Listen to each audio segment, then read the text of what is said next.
নমস্কার বন্ধুরা, দেবযানী রান্নাঘরে সবাইকে স্বাগতম। আজ বাড়িতে বানাচ্ছি নিহেলে মাছের ঝাল। তার জন্যে দেখুন কত বড় বড় নিহেলে মাছ নিয়ে এসেছি।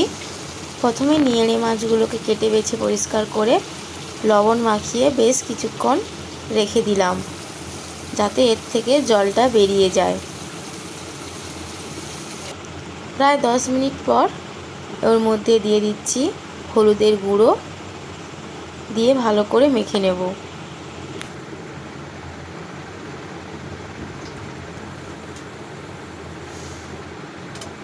হলুদের গুঁড়ো দিয়ে ভালো করে মাখানো হয়ে গেছে আমার। অন্যদিকে একটা কড়াই বসিয়ে দিয়েছি, কড়াইতে তেলটা ভালোভাবে গরম হতে থাক।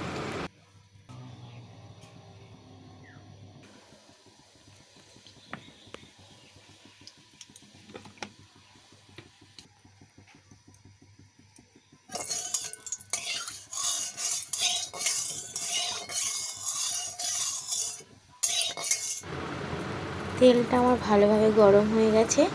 তেলের মধ্যে সবকটা নিংড়ে মাছ একেবারেই তুলে দিলাম, কারণ আমি ঝুরি ভাজা করব।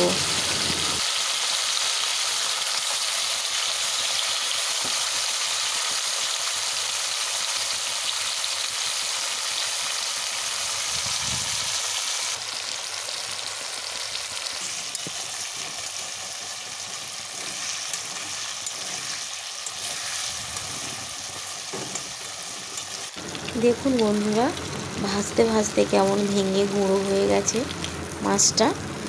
আর মাছটা ভাজার পর ঠিক এই রকম ঝুরঝুরে হয়ে গেছে।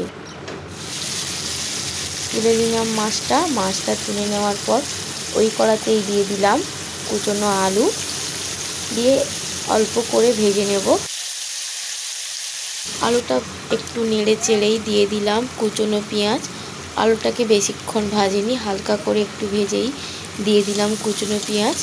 কুচনো পেঁয়াজ দেওয়ার পর মধ্যেখানে একটু ফাঁকা করে কড়াইতে দিয়ে দিলাম কুচনো লঙ্কা।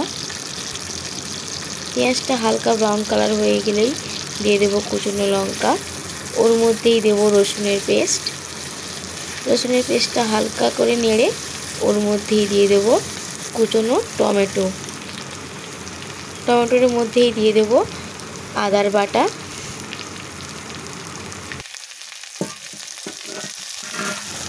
এই সব উপকরণগুলো ভালো করে কষিয়ে নেব। প্রায় 7 থেকে 8 মিনিটের মতন কষানো হয়ে গেলে ওর মধ্যেই দিয়ে দেব কিছুটা হলুদের গুঁড়ো। দেওয়ার পর ওর মধ্যেই দেব স্বাদ মতো নুন।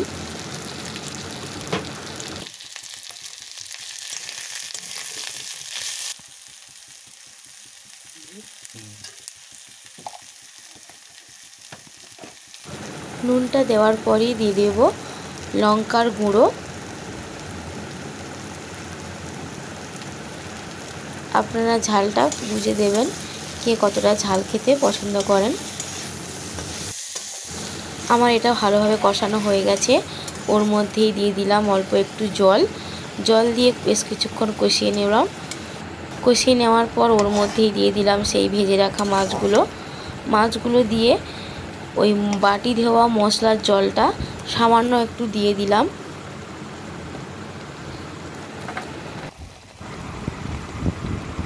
আমার এই রান্নাটা বাড়িতে একবার হলেও ট্রাই করবেন, খেতে খুব সুস্বাদু হয়। আর যদি আপনাদের ভালো লেগে থাকে আমার এই চ্যানেলটাকে সাবস্ক্রাইব করবেন। আমার পাশে থাকার অনুরোধ রইল। দেখুন বন্ধুরা, আলুর সঙ্গে মাছ একেবারে মেখে গেছে আর আমার ওই জলটাও শুকিয়ে এসছে। এবার আমি ওই মাছের ঝালটাকে নামিয়ে নেব। একদম মাখা মাখা করে নিয়েছি। নামিয়ে নিলাম মাছের ওই ঝালটা।